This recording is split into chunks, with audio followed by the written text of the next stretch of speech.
Hello, everyone. Welcome to today's stream. How's everybody doing today? I hope you're all well. Really excited and looking forward to another community stream.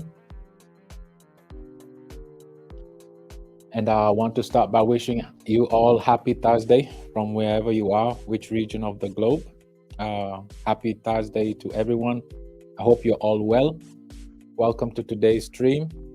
Really excited and looking forward to have this session with you today. It's always very exciting to have this time, take this time with you, community, and just discuss on current events, discuss the market, the industry, and of course, always zoom back in and discuss our ecosystem, discuss what we are all about, what sets us apart, and what added value we bring into this space. As always, we always like to use the same process. What we always do at the beginning, we like to read through the comments and see who is here in attendance. And then from there, we get into the main topic of the day. And then we'll do full cycle and get back to you, community. See if you have any follow-up questions, any feedbacks, anything you want us to discuss. Feel free to comment in the comment section below, and I'll see how we can cover it. And once that is done, we'll call it a day, and hopefully we had a great session together. I always encourage you to be proactive and engaged. These sessions are vital for us as an industry, not just as a community, because education is key in this space. We are so early in this space, and this space is so dynamic, and there's the learning curve is so steep, especially at the beginning. There are many changes happening on a consistent basis, especially with the regulations coming into play right now. A lot of changes are happening rapidly. If we've been following the news, you've heard many things that changed. No stone remains unturned. The SEC and the Department of Justice have been scrutinizing a lot of crypto projects and looking under the hood and to see how they're operating and so on and so forth. So we have to be vigilant, we have to be dynamic. And due to so many cryptocurrencies in this space, there are over 100,000 different cryptocurrencies.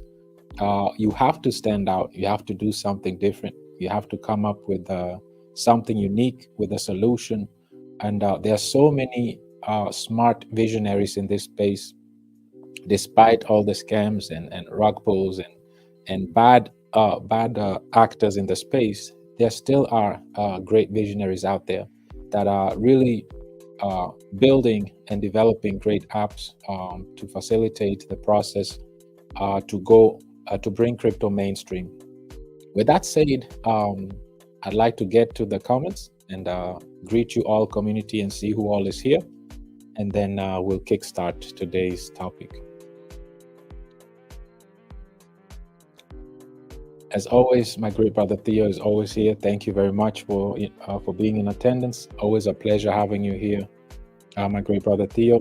Greetings, my great brother Steve, dearest great Queen Mama Awino, and the entire amazing Bullrun family. I always look very forward to getting together with you all on these incredible live sessions.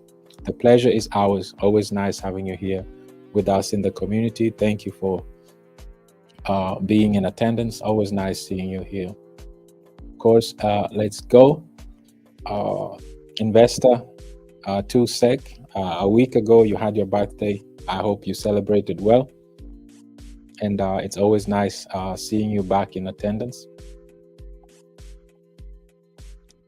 Shema, these community events serve as a guide for all of us and help us to navigate our way to success. Let's all hit that like button, Bull Runners. Absolutely. Let's all be engaged. The YouTube algorithm is here to stay.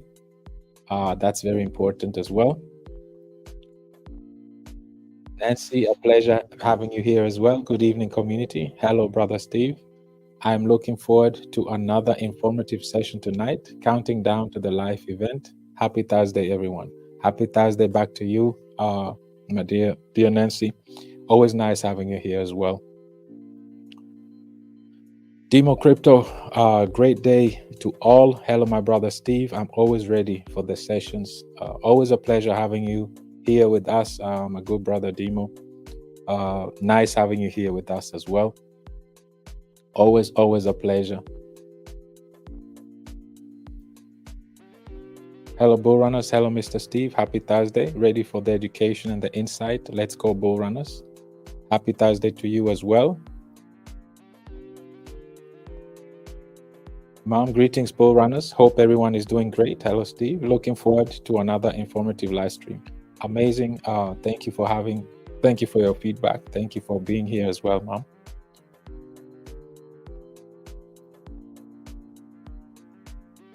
With that said, community, thank you very much for all of you that are in attendance. Very exciting time that we are in right now. A lot of movements are going on in the market, and we're about to kickstart today. Really looking forward to today's session. Here there are some more comments coming in. Greetings, family. Bullrun.Life. Looking forward to another impactful session. Welcome, Ms. Sharon. Nice having you with us in the stream today again. I hope you're well. And nice. Thank you for being part of the stream today. Hello, Steve. Hello, Bull Runners community. Hello back to you as well. So let's kickstart this today. Today's session will be very, very interesting. I hope you'll be informed, educated, and inspired. Today's session is all about looking at the different functionalities of the cryptocurrencies that are within us in the space. I'll start with an article that is written based on the Monetary Authority in Singapore. I touched on this on when was it, on Monday, briefly on our Twitter space. I'll just read that article, and then today I'm going to share, and we're going to discuss the different tokens, cryptocurrencies. We'll pick 5 of them, and we'll discuss their functionalities. As we say, we have like over 100,000 different cryptocurrencies, and it's important to understand that they're not all the same. Every cryptocurrency serves their own purpose, and we're going to digest and see what purposes they serve. Of course, majority are copy pastes of existing unique and original projects. This is prevalent in this space since it's an open, these smart contracts are open source, so it's easy to just copy and paste these contracts and deploy them on the blockchain. With that said, let me share my screen so we can kickstart today's topic. Please bear with me as I do so.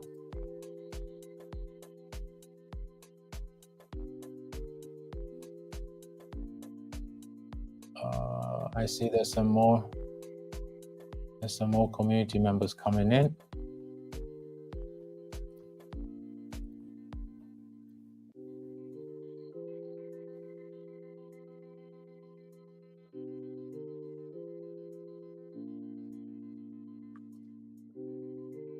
Let me come back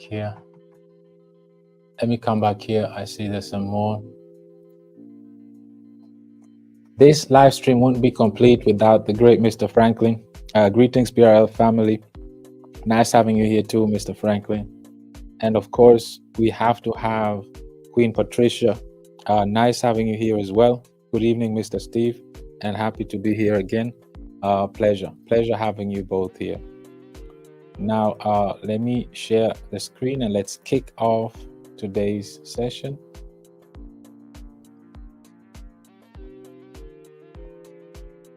And of course, I always like to just briefly touch on the market. It's always good to have a feel of what the market is doing. I'm sure all of you are already informed. I know you have CoinMarketCap as your main page, right after Bullrun ecosystem, of course. However, it's good to understand what's going on in the market. Everything is sideways. There's not much excitement going on right now. but it's good to see that Bitcoin and Ethereum are picking up. This is always a good sign. So as we are gearing up towards the events that are ahead of us, which we're all looking forward to, we're approaching end of the year. So end of the year in the cryptocurrency space and beginning of the next year are always vital dates, and so it's very important for us all to be vigilant, be aware, and just focus heavily. Let's educate ourselves. Let's understand what's ahead of us. We always say this is a major time that we are in right now. We are really privileged, I can say, that we are part of this digital cutting edge technology that we are in right now, that is about to go mainstream, that is about to be the norm, the new standard for all institutions, government bodies, countries, different industries. Everything will be digital. Everything will be digital soon. And the more we educate ourselves about this, the better for us as far as adaptation. It will be very important for us. Keep in mind, the whole purpose of the digital ledger technology is for us to be able to be our own custodian. With that said, let me mention today's topic. Today we're going to discuss the following. We're going to discuss this article today. This article, I mentioned it in our Twitter space last time, and what I was saying is that cryptocurrencies have failed the test of digital money. This comes from the Monetary Authority in Singapore. This is the SEC, US Security and Exchange Commission equivalent of Singapore. They say that crypto has performed poorly, one, as a medium of exchange and as a store of value. We discussed in detail what medium of exchange is and what a store of value is. We'll briefly touch on that as it pertains to today's topic anyway. We're going to use this as a base, as a foundation to discuss 5 different cryptocurrencies, their individual functionalities, and the evolution of Bitcoin, basically. So with that said, let's kickstart. We discussed that medium of exchange in cryptocurrency is lacking because the volatility in this space. There's so much volatility within the crypto space, and that's in the nature of it due to 2 reasons. For one, of course, the low liquidity that is in the space right now. There is not much liquidity in the space. The market cap also is extremely low. It's at 1 trillion, 1.4 trillion. And out of this 1.4 trillion, Bitcoin alone holds more than 51%, almost 52% of the entire market cap. So this is the reason why whatever Bitcoin does, everybody follows suit. So this statement is true because cryptocurrencies are not seen as medium of exchanges because due to its volatility, one, and of course due to its instability, obviously, and instability and volatility comes due to lack of liquidity. Of course, liquidity is always key, and then other parameters also play a role, and we're going to touch on this as we discuss the 5 different cryptocurrencies. Now, the store of value is the second one that crypto has performed poorly in. As far as a cryptocurrency that is considered a store of value, Bitcoin is in a league of its own. And I put that in parentheses because we're going to touch on that. Store of value is something that you can use as an asset and put your money in, invest in, and what it does, it preserves the value of your investment. And in the best case scenario, in the mid to long term, it actually gains in value. So this article discusses how the cryptocurrencies perform poorly or failed in being a store of value. To be a store of value, you need to have certain criteria. And the main criteria is obviously deflationary. You need to be deflationary in order to be a store of value. You can't be inflationary and be a store of value, because you're going to be nothing better than the current fiat system that we are in. It's inflationary. The monetary system is based on debts, increasing your debt ceiling and keep printing more funds. So it's a debt-driven economy, and that's how the fiat monetary systems globally are operating. So to be a store of value, you need to be scarce, deflationary. Scarcity has to be in there, deflationary. And of course, you have to have certain mechanisms that drive the value, obviously, that drives scarcity. And we'll discuss all that in this session today. So with that said, let's start with the first one. I say we're going to discuss 5 different cryptocurrencies.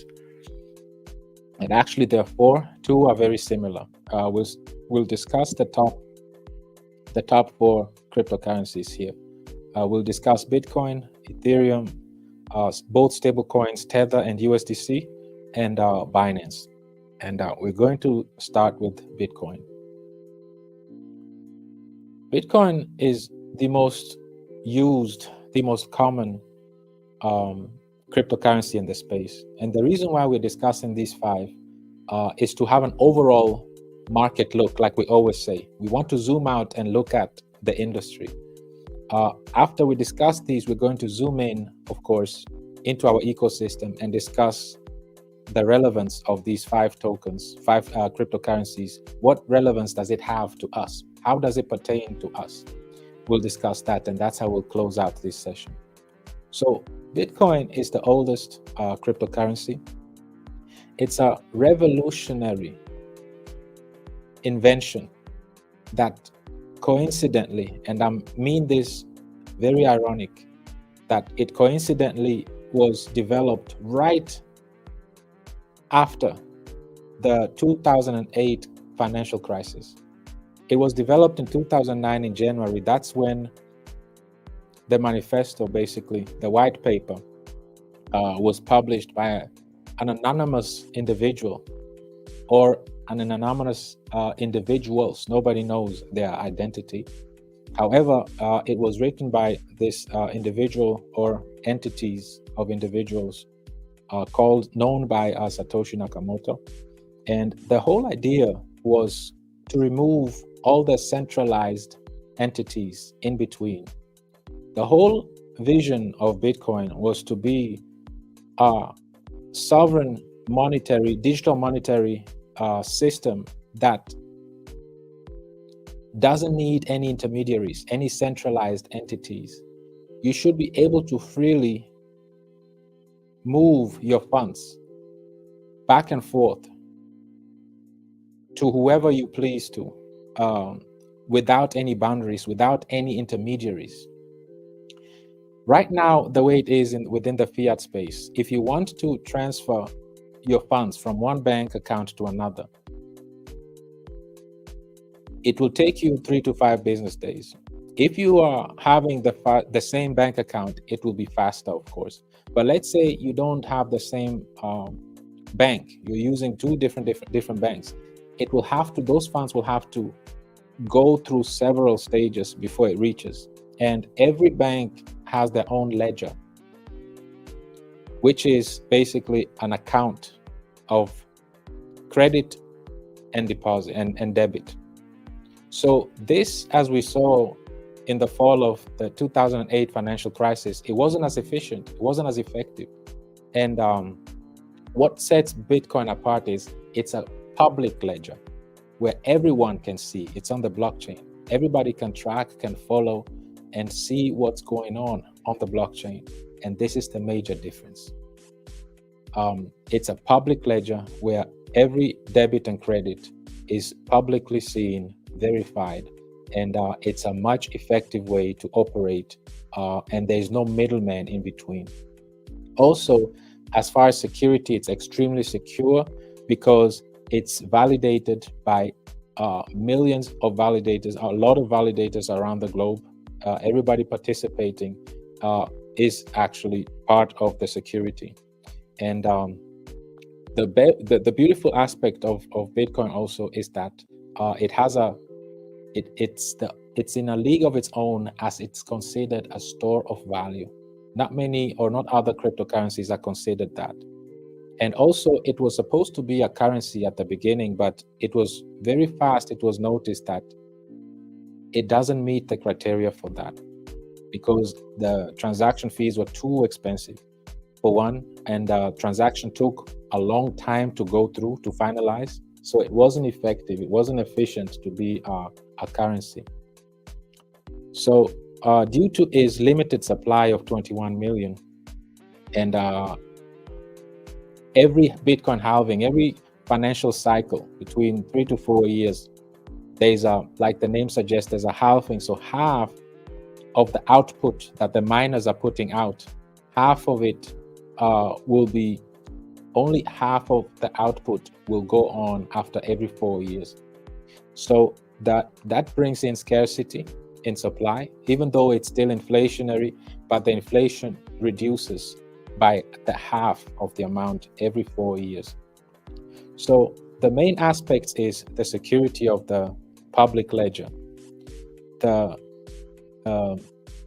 no middleman in between, no centralized entity. There is no one individual that owns Bitcoin. It's owned by everyone, accessible by everyone from everywhere. All you need is an internet connection and a mobile phone or your laptop, and you can take part of this blockchain, of this network.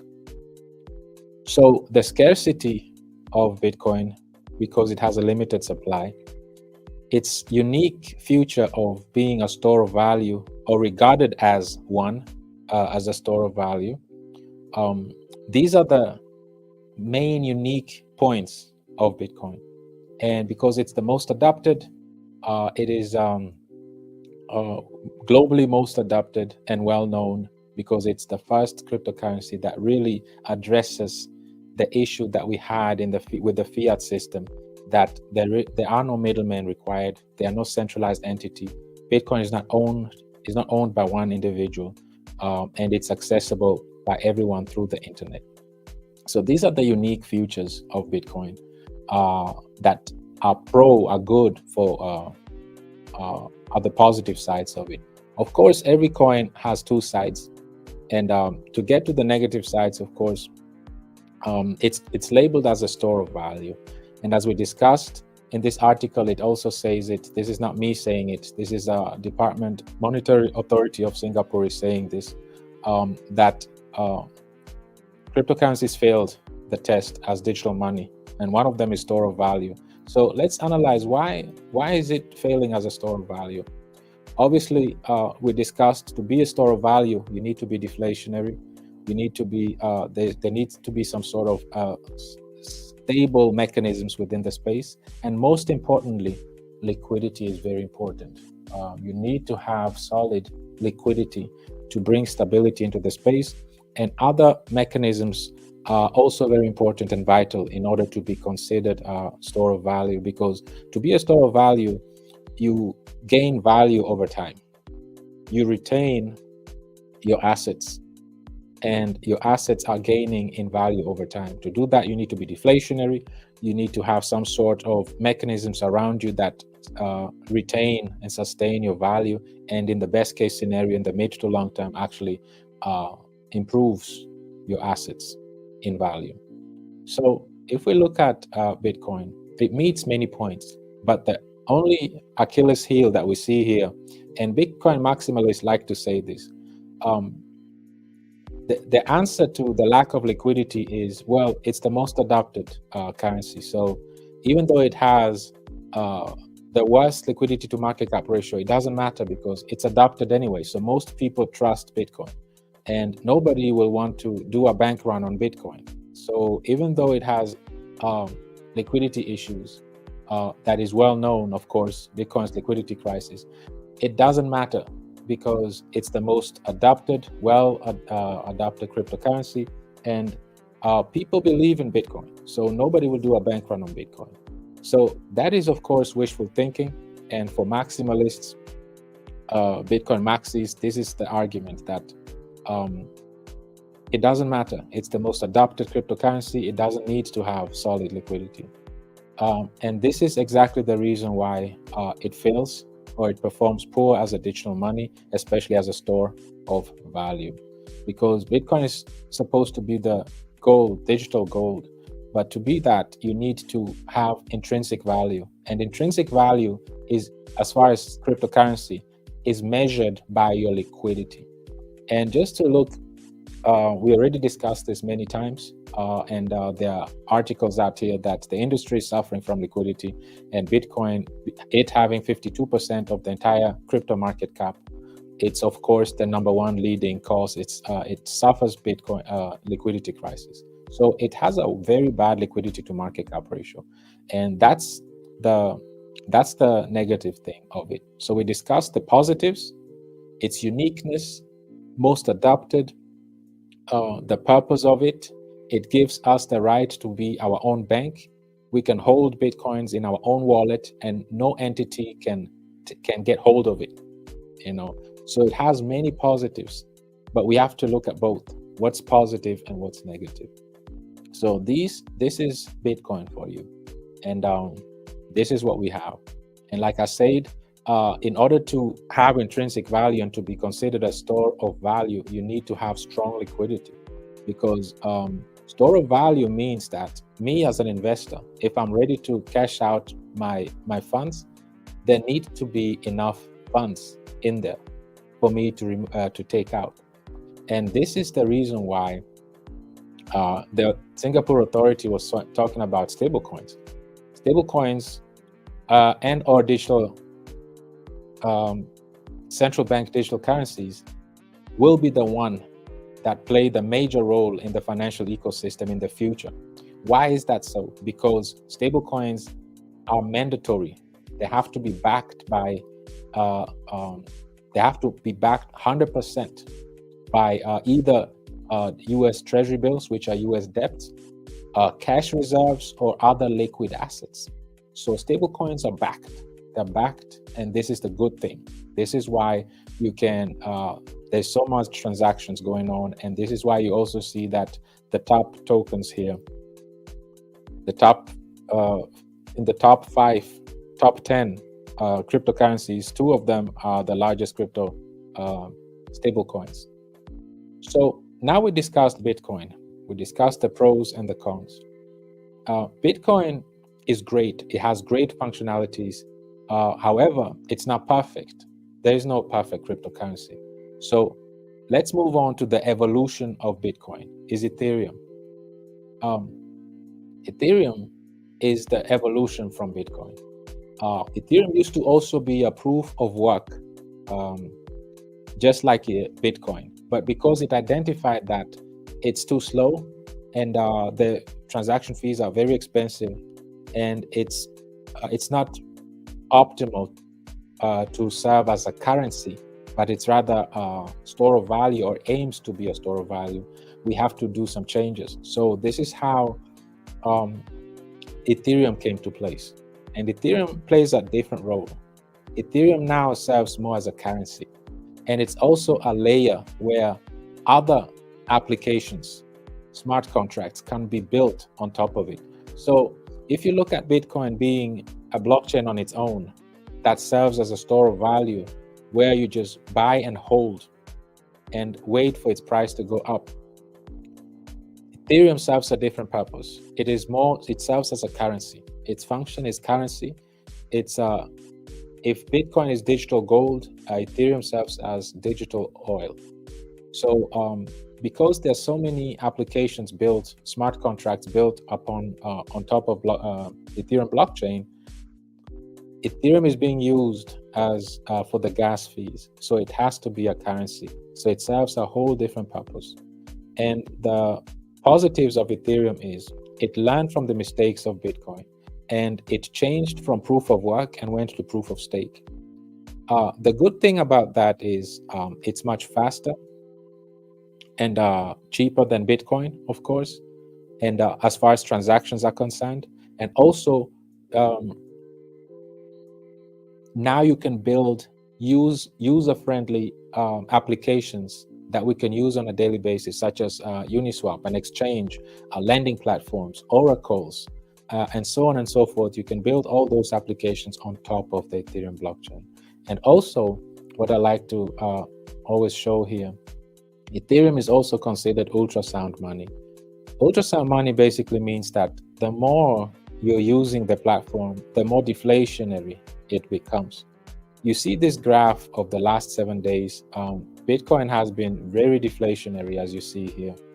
So in the last 7 days, Bitcoin has actually burned over 7,500. Ethereum has burned over 7,500 Ethereum. So it's deflationary. The more you use it, the more deflationary it becomes. So right now, on a yearly basis, Ethereum issues right above 859,000 Ethereum, but it burns over 1,220. And this is dynamic. Depending on the usage of the blockchain, it can be deflationary. But we also experienced inflationary Ethereum. That happens when activities on the blockchain are not a lot. There's not a lot of activities going on, not many transactions going on. And this brings us now to the negative of Ethereum. We discussed the positives. It's the digital oil. A lot of applications can be built on top of it. It now has a staking mechanism, which is great. And it's one of the most staked tokens, cryptocurrencies in the space. You can stake Ethereum and earn even more Ethereum. And the more the platform is being used, the more deflationary it becomes. So this is a great concept, and it's a very sustainable concept. Now, this brings us to the negative of Ethereum, is that it has a lot of competition. Unlike Bitcoin, which is not considered a cryptocurrency, but rather a store of value, it doesn't have competition. But as far as cryptocurrencies and cheaper blockchains, faster blockchains, Ethereum is experiencing a lot of competition. And these competitions are right here among the top 10 even. Solana is one of them. XRP is one of them. Cardano is one of them. Tron, Avalanche, Polygon, Polkadot. We can go on and on. There's so much competition for Ethereum that has way cheaper transactions, much faster, and these are the competition. Mainly those are the layer 2 blockchains, and layer 2 just means they still use Ethereum as gas. However, they're their own blockchain. So a lot of applications are moving from the main Ethereum blockchain and go over to these other so-called layer 2 blockchains because they're faster and cheaper in transactions. With that said, all these layer 2s, they still are using Ethereum for gas transactions. So this is still great for Ethereum after all. So that's Ethereum for you. And those are the pros and cons of Ethereum. Now, we'll get the stablecoins at the end. Let's get to Binance. Binance plays a whole different role. We identified Bitcoin as being a store of value. That's its usage. That's its future. It has a limited supply. It serves as a store of value, meaning you buy it and hold it, and it doesn't serve as a currency. Ethereum is more the currency type. Its futures are currency. The blockchain is used. Ethereum is being used on the blockchain as currencies to pay gas fees for transactions, and even other competitors, layer 2 competitors, other blockchains are also using Ethereum. So this is a good thing for Ethereum itself. However, Binance plays a whole different role. Binance was actually deployed on Ethereum. Binance started on Ethereum before it migrated to its own blockchain. So it has the same qualities as Ethereum. But what it went ahead and started doing even differently is that the staking, because Ethereum, you were only able to start staking Ethereum this year, beginning of the second quarter of this year, you were able to start staking Ethereum. And this functionality didn't exist. Binance actually was the first one to start doing that. And to the strength of Binance, it's not just the largest exchange as far as transactions is concerned, but it also is a blockchain, and it's the most staked token in the space. So its functionality is in addition to what Ethereum does, where you can develop and deploy smart contracts and applications on the Binance blockchain. It's faster and it's cheaper as well than Ethereum. And it's the most staked cryptocurrency in the industry. Let's look at the chart here. I'm not sure if you see this. Let me zoom it. Let me make it larger. Don't mind Mina. Mina is at 97.8, almost 98%. But if we look at Mina,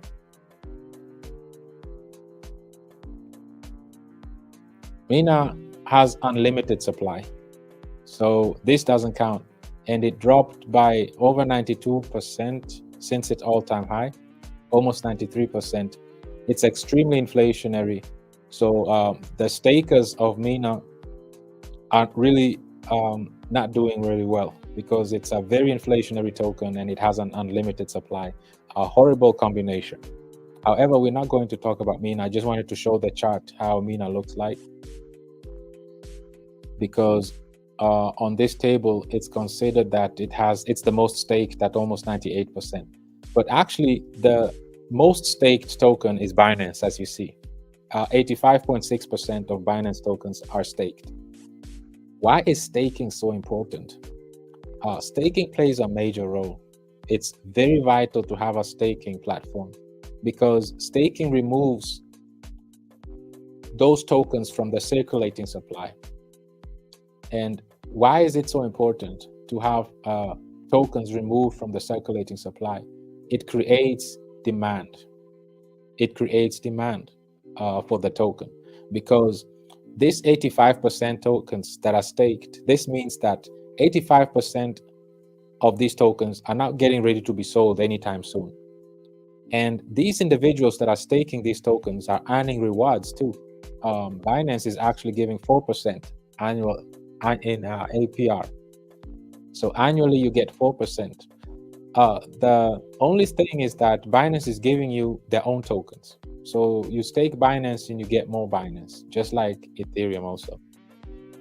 And so staking plays a major role, because it's one of those features that helps the token or the cryptocurrency to become stable. It brings stability into the ecosystem. This is why staking is very important, especially if you have a high staking percentage such as Binance. They are the most staked tokens. Of course, it helps if the owner, CZ, has over 30% of the total supply personally. He personally owns over 30% of the total supply. And of course, he's staking them as well.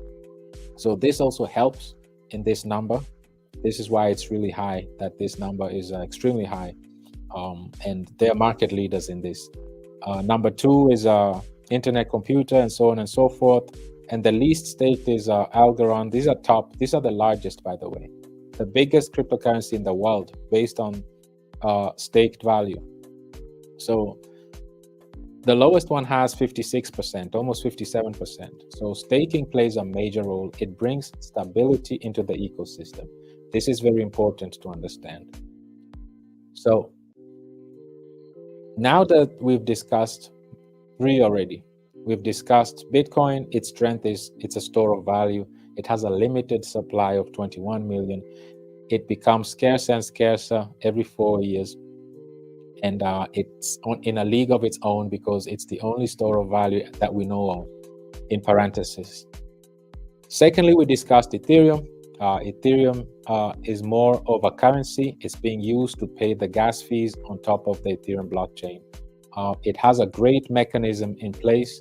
The more you use the blockchain, the more deflationary it becomes, the more tokens it bans, and this is its strength. It has competition though, in terms of other layer 2s. However, those layer 2s are also using Ethereum as gas fees. Then we discussed Binance. Binance is more known for its high staking. It's the most staked token, cryptocurrency in the space. And this is why mainly you see how it's relatively stable compared to other cryptocurrencies, because it's really the most staked token. We saw it here, and it sits at 85%. This is extremely high. This is great to have such a high staking percentage. Now, let's close out with stablecoins. Top stablecoins here are Tether, USDT, and USDC. So stablecoins, like we discussed here, what are their strengths? The strengths of stablecoins is simply like the name suggests. Yes, there was some upswings and some depegging. However, you see mainly it's really stable. What makes cryptocurrency stable is what we touched on already. They are backed by real assets. They have intrinsic value. It's mandatory that stablecoins are backed by US Treasury bills, which are US debts. They have to be at least 80%, 80 to 85% has to be in the form of short-term US Treasury bills, and the rest has to be in liquid assets or in cash. So stablecoins are backed, meaning that anytime there are withdrawals, or any individuals want to withdraw funds and have a bank run, it will remain stable because they have intrinsic value. They are liquid. They have deep liquidity. They are backed by assets. And in cryptocurrency, liquidity is intrinsic value. Liquidity is our form of treasury bills and liquid assets and cash. So liquidity is extremely important. This is why stablecoins remain stable, because they are highly liquid. In comparison to these three other cryptocurrencies we discussed, they are not as liquid. They're not as liquid at all. And we can look at the largest one here. Let's look at its liquidity to market cap ratio. We really enjoy doing this because it's important to just have an idea. So right now we are sitting at a liquidity of 913 million. If we divide that by the current market cap of 741 billion, and we multiply that by 100, we get a 0.12%, 0.12% liquidity to market cap ratio. The closer to zero, the most illiquid it is. The closer to 100, the more liquid it is. So this is just showing you in numbers what this article is talking about. Bitcoin's liquidity crisis. It's extremely illiquid. And to push this even further, 910 million roughly in liquidity right now. But there are 6 billionaires, Bitcoin billionaires. So it just takes one of them to actually liquidate the entire liquidity pool of Bitcoin. But there are also 78 so-called centi millionaires, which have 100 million and above. So it only takes 6 or 7 of them, and they can literally crash Bitcoin overnight. So this article talks about how illiquid Bitcoin is. We just did a liquidity to market cap ratio showing us 0.12. It's extremely illiquid. And we see it also here in terms of centi millionaires and 6 Bitcoin billionaires who can anytime and any moment liquidate the entire Bitcoin. So this is just to show you the severity and the importance of liquidity. And this is why stablecoins, based on this article right here, are more looked at as the financial ecosystem. They'll play a major role in the future of cryptocurrency and the financial ecosystem because due to its liquidity. Stablecoins are liquid, they're backed with intrinsic value, they're backed by treasury bills, liquid assets, and cash. So this just shows liquidity is king, and it's important to understand and to have backing and have intrinsic value in the form of liquidity. So, and of course, stablecoins serve as medium of exchange, of course, because it's stability also. And the stability comes due to the liquidity. So this said, we discussed 5 different cryptocurrencies. We discussed Bitcoin, Ethereum, the 2 stablecoins, and Binance. They each have their strengths and of course their weaknesses as well. But let's focus on their strengths for now. Bitcoin's strengths is it's on a league of its own. It's a store of value. Ethereum is more of a currency. It has a lot of applications on it that is being built. And the best part of it is its ecosystem, the mechanisms. The more the platform is being used, the more deflationary it becomes. We saw this here. We saw this chart. So this is key. We looked at the stable coins. The superpowers of stable coins, it's the deep liquidity it has. That's why they're so stable. No matter how much is being withdrawn, even a bank run is being done on the stable coins, they're not going to crash because they're liquid. They are backed by intrinsic value. So they represent the liquidity kings and queens within the crypto space. And this is a future that none of these other 3 cryptocurrencies have. This makes stablecoins very unique due to its deep liquidity. And Binance, of course, we discussed Binance. Its superpower is it's the most staked cryptocurrency in the space. And this also brings a lot of stability to the ecosystem. And on top of what Ethereum does, the Binance blockchain is faster and cheaper as well, on top of being the most staked cryptocurrency. So we looked at one is the most staked, the other one is the most liquid.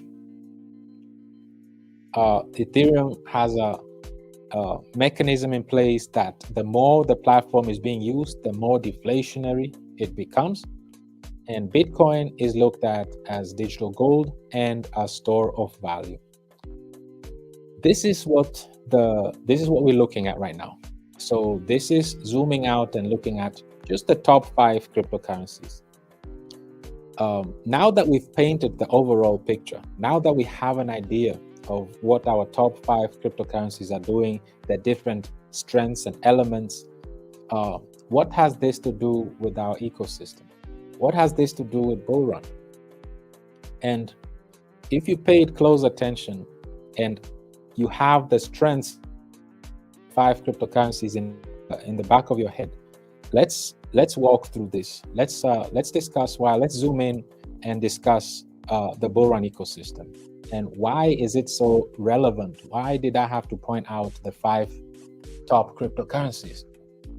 The simplest answer is when Bullrun ecosystem was developed, we had all those 5 cryptocurrencies in mind.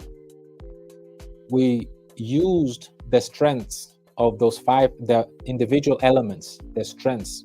We took them and deployed them and added them, developed the Bullrun token and the mechanisms and the ecosystem to support. And we took all 5 strengths of those 5 different cryptocurrencies. We took their strengths and added them into this ecosystem. We built them in. So let's go one by one. How are we relevant or close to Bitcoin? We have a limited supply of 1 million tokens. So we are very scarce. We have a very scarce tokenomics. And also, the way we developed the ecosystem is that Bullrun is not meant to be used as a currency. It's meant to be staked. And as far as volume is being the ecosystem is being driven by volume. So as long as there's volume going on, the ecosystem supports Bullrun to gain in value. So as you're staking, this is the whole idea.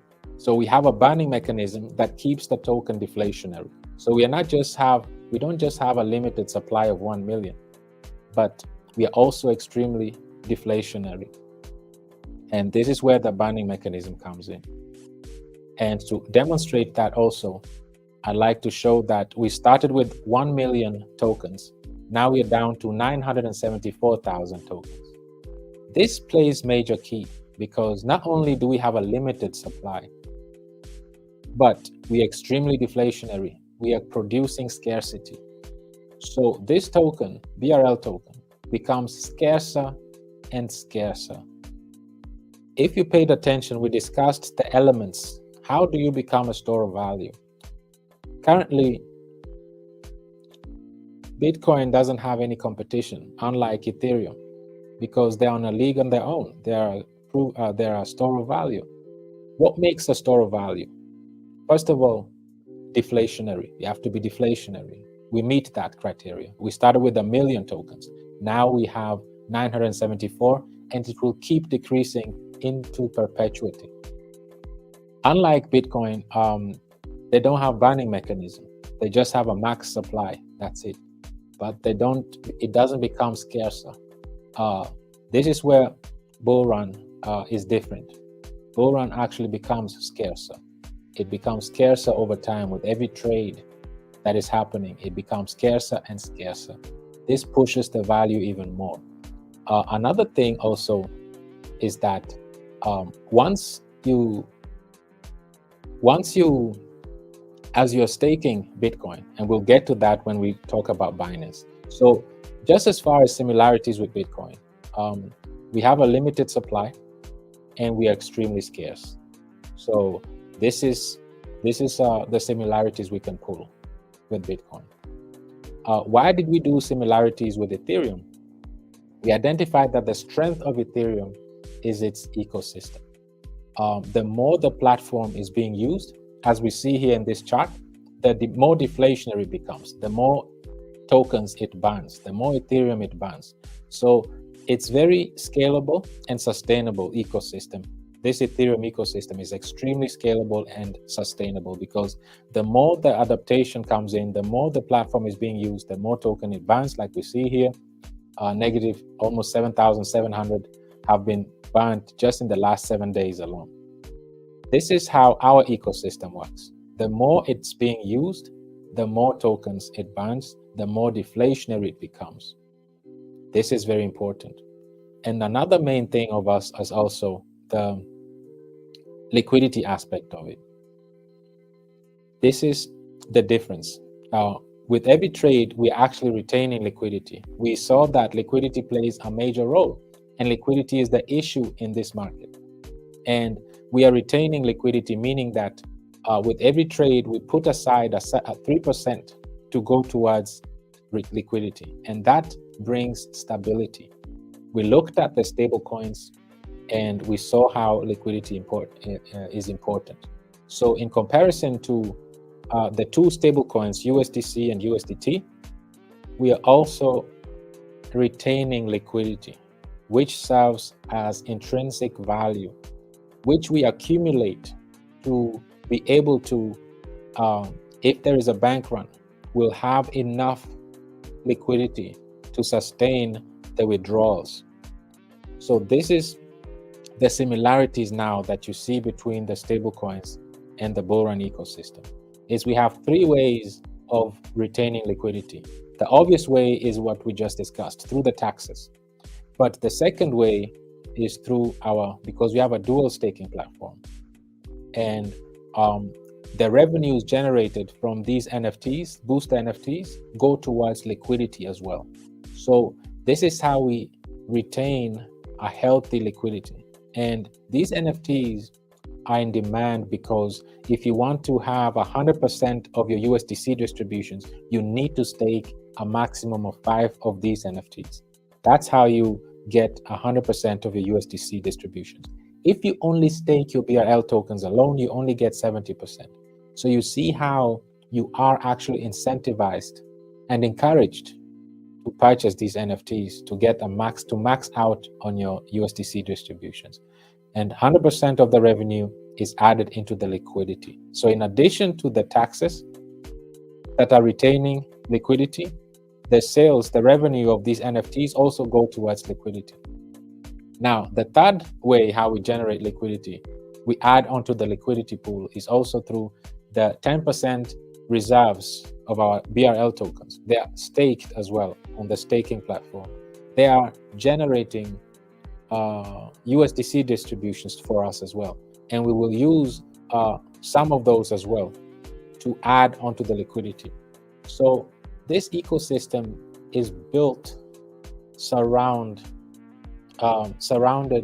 with the main focus, and this is our claim to fame, is to have the deepest liquidity in the space, because we understand that these are the flaws within the crypto space. We failed the test of digital money, and as medium of exchange and store of value. These are the failures of the cryptocurrencies right now. And this is why, if somebody asks you, which one would you pick out of these 5? It will be hard to pick one, because you can't say one is better than the other, because they all have different functionalities. They have different, they're addressing different problems, different challenges. This is why when we developed Bullrun, we didn't pick one. We took all 5 of them and we picked their strengths. And this is how we developed Bullrun ecosystem. Now, let's talk about Binance. We'd identified that Binance is the most staked tokens. That's its strength. We have the same. Bullrun right now, if you look at our largest number 1 wallet, is our staking wallet. It's a smart contract. Our staking right now percentage sits at 56%. So if we look at this chart, 56% would be still in the top 15, top 10. Actually, no. 3, 4, 5, 6, 7, 8. Yes, we'll be in the top 9, top 10 in the world. Most staked tokens right now. And this is coming out of a bear market and really barely having any volume right now. So this is the lowest it will get right now at 56%. So as liquidity is entering the space, as we are gearing up to experience the largest and the most massive bull run in the history of the young crypto industry, this number of 56 is about to get even higher. So, but as for now, we're in the top 10 globally, most staked tokens. And this is the reason why we identified why is it so important to have a high percentage of staked tokens. It plays a major role in stabilizing the token. So we have 56% of our tokens staked.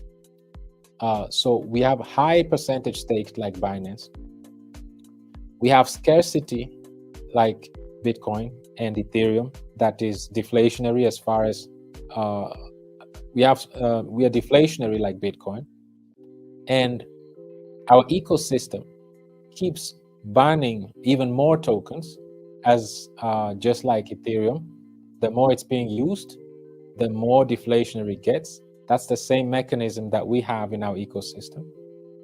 And as far as staking, we don't issue out. What sets us apart between Binance is that we don't give out Bullrun tokens as distributions. We give out USDC stablecoins as staking distributions. So this makes us even more deflationary. We're not inflating the market with our own tokens.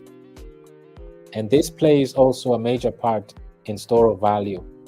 We are as deflationary as it gets. We issue out USDC distributions. We have a strong burning mechanism, which is based on the usage of the platform. The more it's used, the more deflationary it becomes, similar to Ethereum.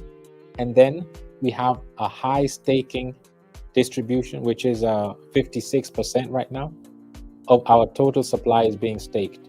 So a high staking percentage, a high burning and deflationary aspect within the ecosystem, and the retention of liquidity with every trade, this answers the question of store of value. These are the qualities or features of being a store of value. So this puts us in the league of our own with Bitcoin, as not being a currency and competing with other currencies, but more of a store of value as a commodity that you're not meant to spend as a currency, but you can hold or rather stake, and you get USDC distributions in return.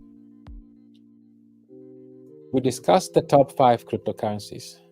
We zoomed out and briefly went through their strengths and weaknesses, and we focused on the strengths because that's what we decided to take and add onto our own ecosystem.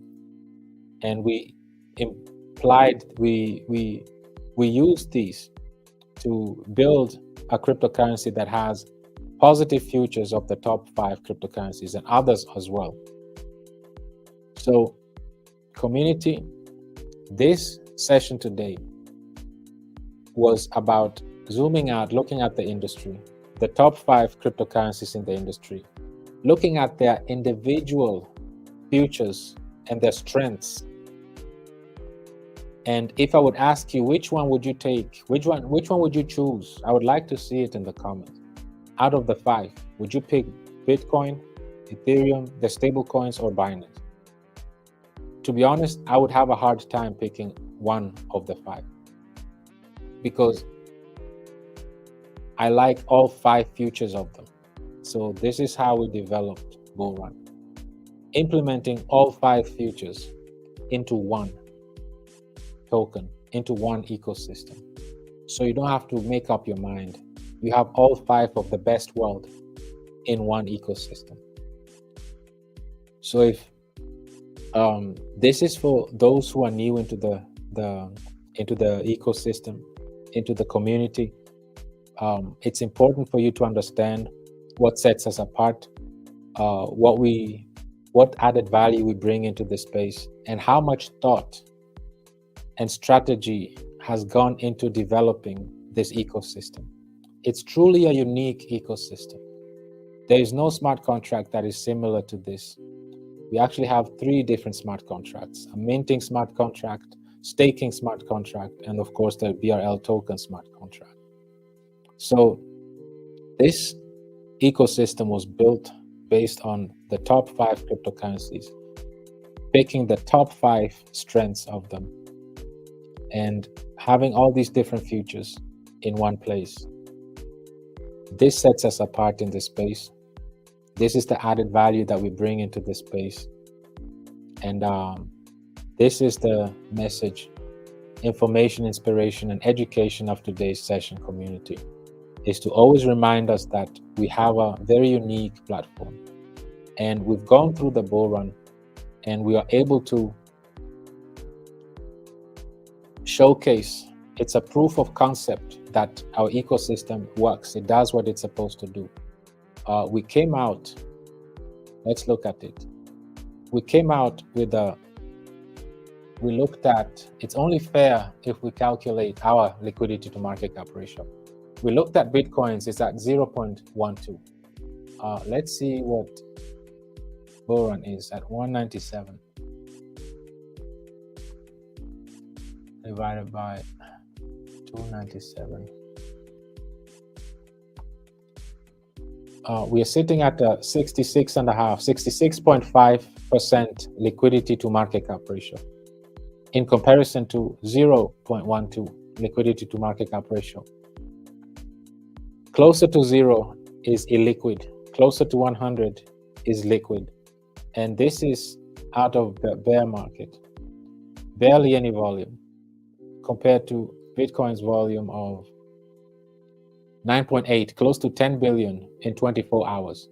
So with all this volume, and you have the worst liquidity to market cap ratio, if we had even just 10% of this volume, even just 1% of this volume, we would be retaining massive liquidity, massive. And this mechanism was built to be able to really attain 100% liquidity to market cap ratio. The only cryptocurrencies that attain that are stable coins. So we will be competing with stable coins as far as liquidity is concerned. That's why we looked at stable coins today. And we are competing with Binance as far as staking is concerned because we have a high staking distributions. We're competing with Ethereum because our ecosystem works similar. The more it's being used, the more deflationary it becomes, the more liquidity it retains, and the more USDC distributions it accumulates. So it's scalable and it's extremely sustainable as well.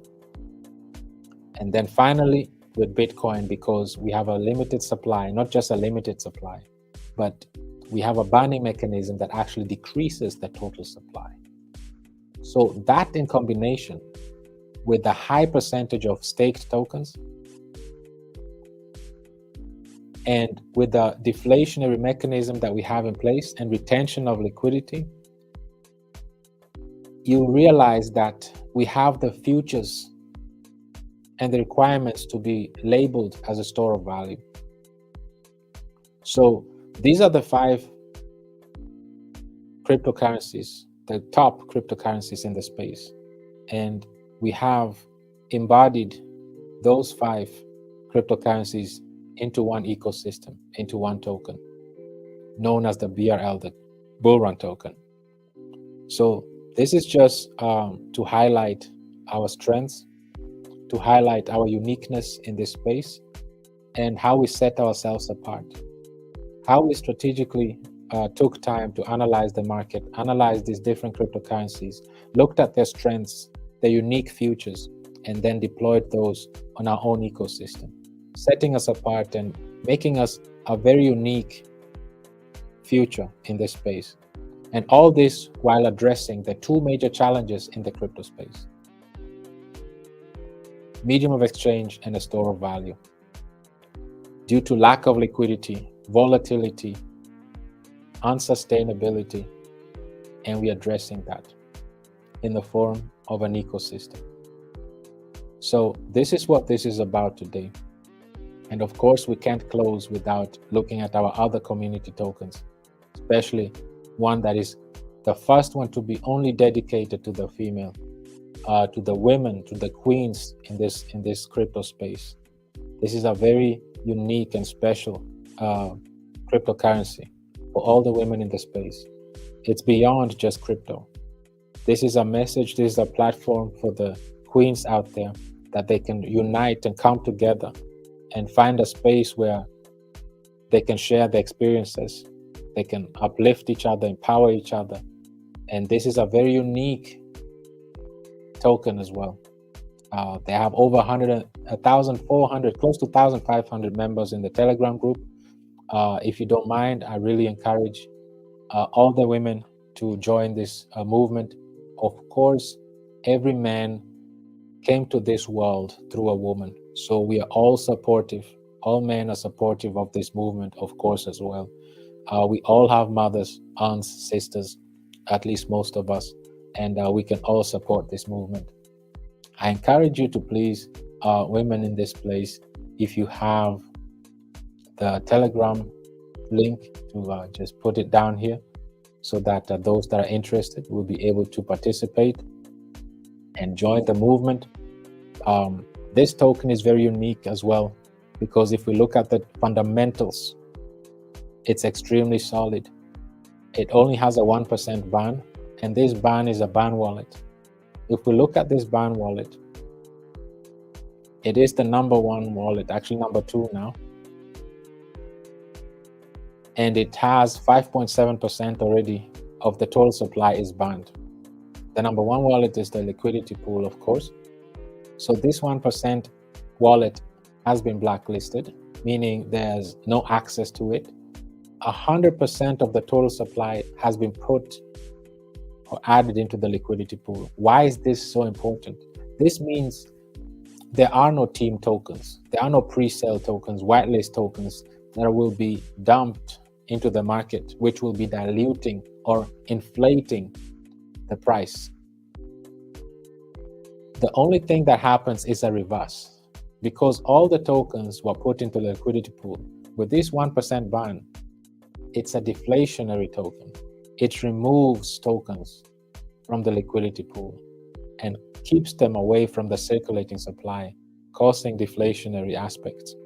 This is key. This is very important.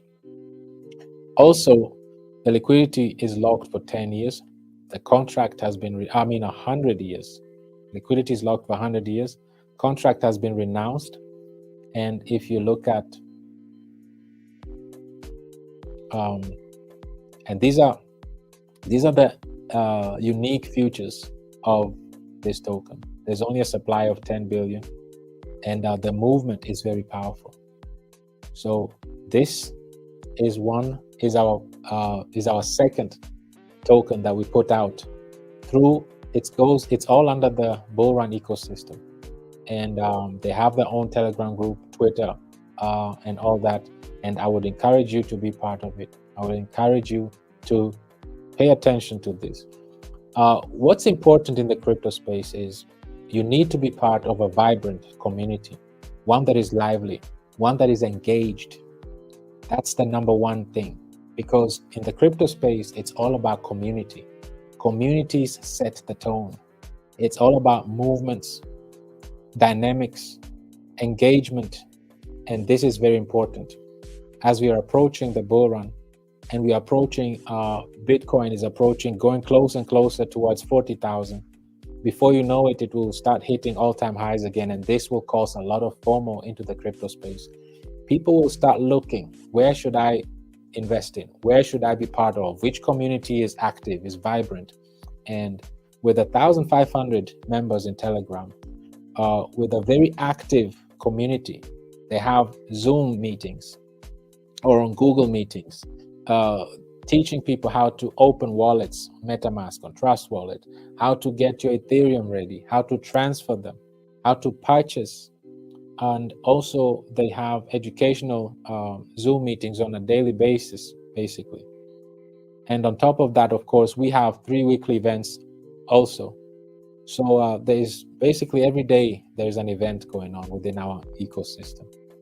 So this is the type of community you want to be part of, because it's very active and dynamic, and it gives you unbiased education, not just about our ecosystem, but especially about the market, about the industry. And that is the most important thing, because the more you understand how the industry works, the more you will appreciate our ecosystem. Just like we discussed today, the top 5 cryptocurrencies, their great futures are embedded into our ecosystem. So we have 5 of the best world in one ecosystem. You don't have to make up your mind. And the way I would like to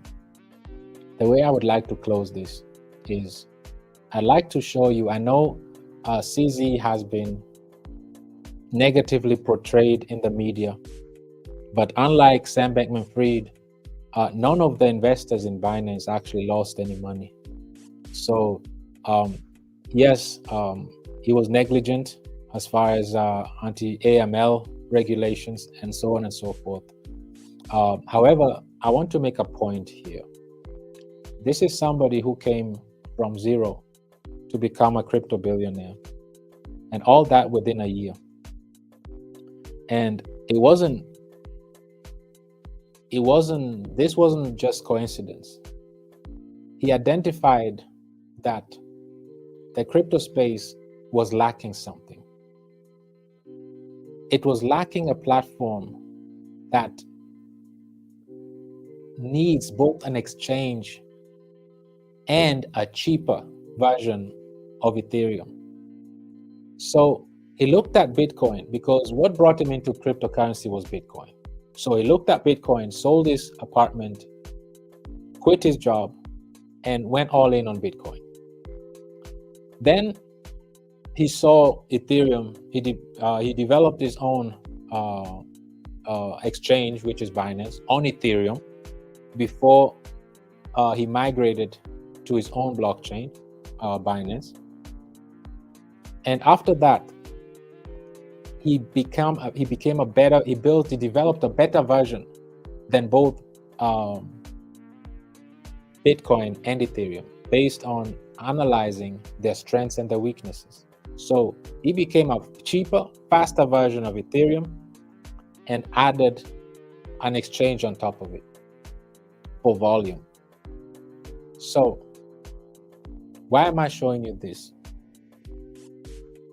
I want to highlight something: the humble beginnings. And the most important thing I want to share with you is this. This is when he only had 33,000 followers, by the way, on Twitter. Now it's about 9 million followers. We discussed that he is the biggest owner of Binance tokens. So this also plays in why, of course, Binance is actually the most staked token, because he holds a very large share of these tokens, of course. And this is when he had just broken, where was it? Right here. This is when he just broke into the 1.3 billion. So Binance just hit 1.3 billion in market cap. Okay, and he just became a billionaire basically. And this article was back in 2018. So we're looking at 5 years ago.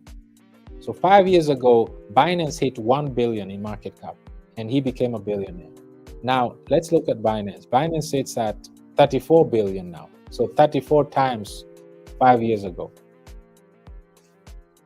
Now, if we look at the second article, this is just 1 year ago. Meanwhile, he became the richest man in Asia with 96 billion net worth and the 11th most richest person in the space. Of course, this is due to his Bitcoin holdings and of course his large Binance holdings, of course, as well. Why am I showing you all this? Because this is his advice. This is what he's saying. This is the encouragement, not financial advice, but just somebody from humble beginnings. If you ever want to take advice from someone or emulate something of successful people. And this is advice. If you can't hold, you will never be rich. You can't be. Because you have to understand the market, how the market works. You have to really understand it. And you have to be patient. You have to be willing and able to weather the storms, whether good or bad. You have to be able to go through the highs and the lows and go through the cycles. This is very important, community, and you need to understand this. So, community, this is what I have for you today. And I hope this session today was inspirational to you. I hope you carried some, it was educational to you as well, and of course, informational as well. These sessions serve for you so that you understand better on how the industry works, what the challenges are within the industry, what are the opportunities that present themselves. And then we zoom back in and also discuss what added value do we have in our industry, in our ecosystem? What sets us apart out of 100,000 different cryptocurrencies? What do we do different? And I hope this session today was able to answer those questions and give you a better understanding of what we're in the industry to do, what sets us apart, and what added value we bring into this space. With that said, community, I'd like to come full circle and check on you to see how whether you have any feedbacks, anything you want us to discuss, any other open points that you want us to clarify. And then once we go through that, we'll call it a day.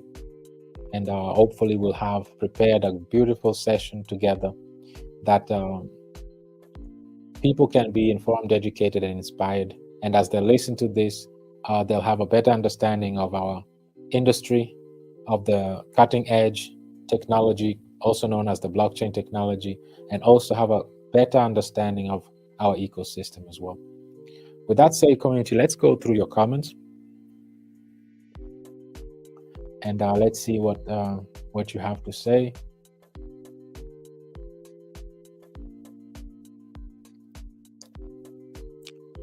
Queen Mutakwa, great evening of more impactful information. Good evening, Bullrun family.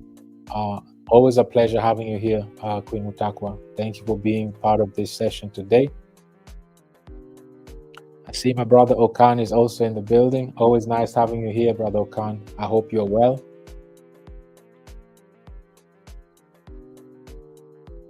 I see Miss Sharon throwing some flames. Always a pleasure having you here as well. My good brother Theo, Bullrun family, please be sure to hit the like button. Yes, engagement is key. It's important for us to always be engaged so we can touch as many people as possible. This is the reason why we operate on different platforms, not just on YouTube, of course. We are on Twitter Space and we are on Telegram as well. So this is very important. The more engaged we are, the more people we can reach out to and reach, because it's all about the algorithms, not just on YouTube, on Twitter, of course, as well. Cooking with Sally, a pleasure having you here again. Hello, family, a pleasant day to meet again. The pleasure is ours as well. Cryptorizer, good day, family. I am always happy to be here for our weekly events. Thank you, Steve, for your dedication and knowledge. The pleasure is ours. Always nice to have you here too, Cryptorizer. Thank you for your positive energy, your beautiful banners, your consistency. You're very much appreciated as well. Queen Privy Margaret, always a pleasure having you here as well. Hi, Steve. Hello, community. Greetings to you back, Queen Margaret. Thank you for being part of this session today. Queen Chantel, good evening, family. It's good to be here. It's a pleasure having you here as well, Queen Chantel. Thank you for being part of this session today.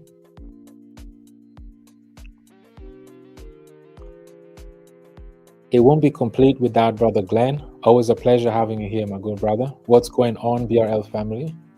Greetings back to you as well. I hope you and yours are doing great and that you're in good health. Shema says, step by step, we become more confident as we go through our crypto journey. Absolutely. This is a journey that we all have to walk through, and we are not alone. We walk as a community, and as we walk together, we uplift and encourage each other through this journey. And these sessions serve to really educate us and bring us the confidence that we need and understanding we need to really navigate through this journey in crypto.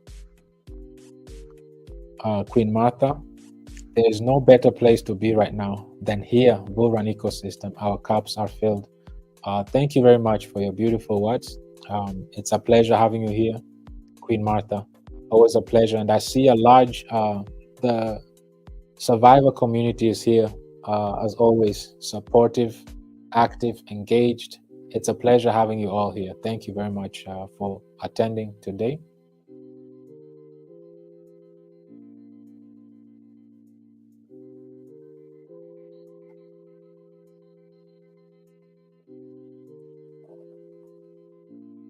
Go, Brother Theo. I choose Bullrun every time, but if I had to choose between the 5, I will probably choose ETH or Stablecoin. That's a good one. That's a very good one. Definitely, Ethereum has a great ecosystem. I'm very biased on Ethereum myself, and of course, stablecoins are the center, the future of the financial ecosystem. Strictly because their liquidity, just like we discussed, they are very deep in liquidity. They have intrinsic value, and this is our aim. This is what we want to achieve: a 100% liquidity to market cap ratio, and we have an ecosystem to support it. And of course, Ethereum, the more you use the platform, the more deflationary it becomes. We resonate with that because our platform works exactly the same. The more you use it, the more effective, the more efficient it becomes. So I would go with you too. I agree. But of course, Bullrun all the way. Many roads lead to Rome, but only one road leads to liquidity. Bullrun, Liquidity King. Absolutely. Absolutely. This ecosystem is very unique, like we discussed. It's a very unique ecosystem that it's not a copy of anything. And there's a lot of effort and work that went into this. And we are looking forward to its full potential being unveiled so that the space can really understand what this ecosystem is capable of. Of course, I put the website here of the Survivor website. This is a beautiful movement, very active community, vibrant. It has a great purpose, supporting the queens in this space, giving them a platform to empower themselves, educate themselves. And of course, like I mentioned, we all men came out of a womb, of the womb of a woman, and we all supportive and behind this movement. So feel free, if you, whether you're a man or a woman, feel free to be part of this movement. It's a great cause, and the community is very active, vibrant. The Telegram group is always lively. So I encourage you to look in and see for yourself. Queen Sally, thank you very much. Indeed, very informative. Thank you, Mr. Steve. Thank you too. It's a pleasure having you here. Same to you, Queen Matilda. Always a pleasure having the entire Survivor community here. Thank you so much for being part of this today. My good brother Franklin, thank you, my brother Steve. God bless you. God bless you too, my good brother. Thank you for your well wishes. I hope you and yours are well. Brother Demo, very amazing breakdown. You've done an awesome job once again. The pleasure is mine. Thank you too for always being proactive. You're one of our great content creators as well. Thank you also for being consistent, always showing up to these community events. It's very much needed. It won't be a complete session if my great brother Theo didn't have a question. So let's read into this. I have a question, my great brother. You made mention how important the end of the year and the commencement of 2024 will be. Could you please expand on that a bit, if you don't mind? Thank you kindly. Absolutely, my great brother. End of the year is always especially end of a fourth year cycle, because it's a year of election. It's an election year, 2024. We've gone through a lot of black swan events, a lot of unfortunate situations, but let's look at the good side of it, especially the regulatory side of it. So much more clarity has come. The DOJ and Security Exchange Commission, the Department of Justice, their aggressiveness and they prosecuting bad actors brought a lot of trust and legitimacy into the crypto space. So it just proves that bad actors are no longer getting away with everything. So this sets a good sentiment into the space, and it brings a legitimacy into the space. Also, having so much institutional interest into the space, amongst them all these ETFs, spot ETFs, Bitcoin spot ETFs applications, now even Ethereum spot ETFs applications. We hear that institutions such as PayPal, MasterCard, even banks such as JP Morgan, who have their own blockchain already and their own in-house token. We see how industries such as AI, agriculture, medical industry, and the one with the largest influence and liquidity, of course, the entire financial industry, which includes Forex, commodities, the entire stock market, of course. There's so much liquidity is about to enter the space. And this all is coming together beautifully. Like I said, the catalyst will not just be the Bitcoin halving, because people already priced it in. People already know that every 4 years Bitcoin halving happens. So it's not a big of a catalyst. The biggest catalyst are the regulations, because this is what the institutions are waiting for. This is what $43 trillion worth of the top 10 asset managers are waiting for.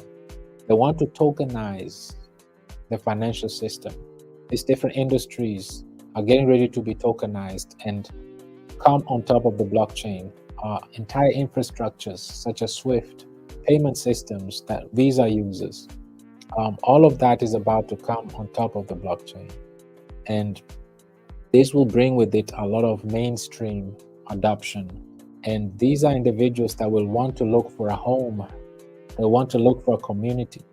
They want to be part of a vibrant, dynamic community where they can feel at home. This is why it's so important for us all to participate in these and in these events and be very engaged and active. And on top of that, of course, Bitcoin halving itself will play a major role. That, combined with the regulators approving these applications and these institutions actually coming on board, all these catalysts play a major role into giving us that momentum and catalyst that we need to go to the next level. Like I said, 2021 was a very successful year. Those who are part of it, congratulations to you. And because it was very lucrative and financially rewarding. However, it will be eclipsed. That success will be eclipsed by this upcoming bull run, because the last bull run was mainly powered by retail investors such as you and myself. This time, big players are coming in. We're talking about trillions of dollars. Large industries are about to enter the space. So this is once in a lifetime opportunity, literally. There won't be another bull run like this. This bull run will go into the history. History books will write about this event, because it's a shift from the traditional way of doing things and entering into the digital era using this cutting edge technology known as the blockchain technology. So these are the reasons why, my good brother Theo. End of the year, regulators are about to give green lights to these lobbyists with deep pockets. They'll have their way. Secondly, the Bitcoin event as well. That's always causes a large influx of liquidity. And then, of course, the entire industries that are about to enter the space. All this combined will cause a large catalyst, of course, led by the regulators giving green lights to these institutions. The greatest professional successes come from the ability to manage and inspire people. Thank you for being a great manager and guide, Mr. Steve. The pleasure is mine. I give thanks to all of you for being here and participating and being part of this amazing session today.